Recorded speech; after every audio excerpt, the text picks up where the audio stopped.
ಉಡುಪಿ ಜಿಲ್ಲಾ ಬಿಜೆಪಿ ಕಚೇರಿಯಲ್ಲಿ ಸುದ್ದಿಗೋಷ್ಠಿಯನ್ನುದ್ದೇಶಿಸಿ ಮಾತನಾಡಿದ ಉಡುಪಿ ಚಿಕ್ಕಮಗಳೂರು ಸಂಸದ ಕೋಟಾ ಶ್ರೀನಿವಾಸ ಪೂಜಾರಿ, ರೌಡಿ ಶೀಟರ್ ಪ್ರಕ್ರಿಯೆಗಳು ಸರ್ಕಾರದ ಗಮನಕ್ಕೆ ಬರುವುದಿಲ್ಲ. ಆದರೆ ಇಂದು ಪೊಲೀಸ್ ಅಧಿಕಾರಿಗಳು ಸರ್ಕಾರದ ನಿರ್ದೇಶನದ ಮೇರೆಗೆ ಕೆಲಸಗಳನ್ನು ಮಾಡುತ್ತಿದ್ದಾರೆ. ಸರ್ಕಾರ ಇರುವುದು ಅಧಿಕಾರಿಗಳ ಮೇಲೆ ದಬ್ಬಾಳಿಕೆ ಮಾಡುವುದಕ್ಕಲ್ಲ ಎಂದರು. ಕರಾವಳಿ ಜಿಲ್ಲೆಗಳಲ್ಲಿ ಕಾಂಗ್ರೆಸ್ ಸರ್ಕಾರ ಹಿಂದುತ್ವಕ್ಕಾಗಿ ಕೆಲಸ ಮಾಡಿದವರನ್ನ ಗಡೀಪಾರು ಮಾಡುವ ಹಾಗೂ ಎಫ್ಐಆರ್ ದಾಖಲಿಸುವ ಪ್ರಯತ್ನ ಮುಂದುವರೆಸಿದೆ. ಸಿದ್ದರಾಮಯ್ಯ ಸರ್ಕಾರದ ನಿರ್ದೇಶನದ ಮೇರೆಗೆ ಪೊಲೀಸರು ಈ ಕೆಲಸ ಮಾಡುತ್ತಿದ್ದಾರೆ ಎಂದು ದೂರಿದರು.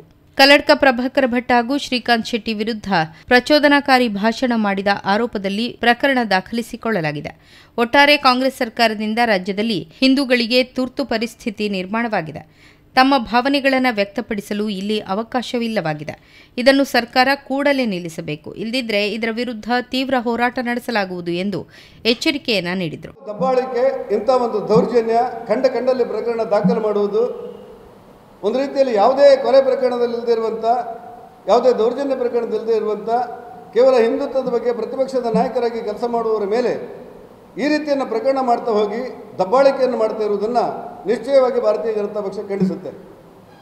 ಮತ್ತು ತಕ್ಷಣ ಈ ಪ್ರಕರಣವನ್ನು ನಿಲ್ಲಿಸಬೇಕು. ನೀವು ಈ ದಬ್ಬಾಳಿಕೆಯನ್ನು, ಈ ಅಹಂಕಾರವನ್ನು, ಈ ಪೊಲೀಸ್ ಬಲವನ್ನು ನಿಲ್ಲಿಸಬೇಕಾದಂಥ ಅವಶ್ಯಕತೆಗಳಿದೆ. ಎಲ್ಲೂ ಕಂಡಿಲ್ಲ. ನಾವು ಮನೆ ಎದುರುಗಡೆ ನಿಂತು ಪೊಲೀಸ್ ಅಧಿಕಾರಿ ಜೊತೆಯಲ್ಲಿ ಯಾರೊಬ್ಬ ಯುವಕನನ್ನು ಅವನು ಕೆಂಪು ಶಾಲೆ ಹಾಕೊಂಡಿದ್ದಾನೆ ಅನ್ನುವ ಕಾರಣಕ್ಕೋಸ್ಕರ ಅವನ GPS ಮಾಡಿ ನೀನು ಹೊರಗೋದ್ರೆ ಜಾಗ್ರತೆ ಅಂತ ಹೇಳಿ ಈ ರೀತಿ ವಾತಾವರಣವನ್ನು ಭಯೋತ್ಪಾದನೆ ಮಾಡುವುದು ಕರ್ನಾಟಕದ ಇತಿಹಾಸದಲ್ಲಿ ನಾವೆಲ್ಲೂ ಕಂಡಿಲ್ಲ. ಈ ತುಗ್ಲಕ್ ದರ್ಬಾರನ್ನು ನೀವು ನಿಲ್ಲಿಸದೇ ಇದ್ದರೆ ಭಾರತೀಯ ಜನತಾ ಪಕ್ಷ ಇದರ ವಿರುದ್ಧ ಬಹುದೊಡ್ಡ ಜನಾಂದೋಲನವನ್ನು ಪ್ರಾರಂಭ. ಸುದ್ದಿಗೋಷ್ಠಿಯಲ್ಲಿ ಬಿಜೆಪಿ ಮುಖಂಡರಾದ ವಿಜಯಕುಮಾರ್ ಉದ್ಯಾವರ, ಗಿರೀಶ್ ಅಂಚನ್, ಶ್ರೀನಿಧಿ ಹೆಗ್ಡೆ, ದಿನೇಶ್ ಅಮೀನ್, ಶಿವಕುಮಾರ್ ಅಂಬಲ್ಪಾಡಿ ಉಪಸ್ಥಿತರಿದ್ದರು.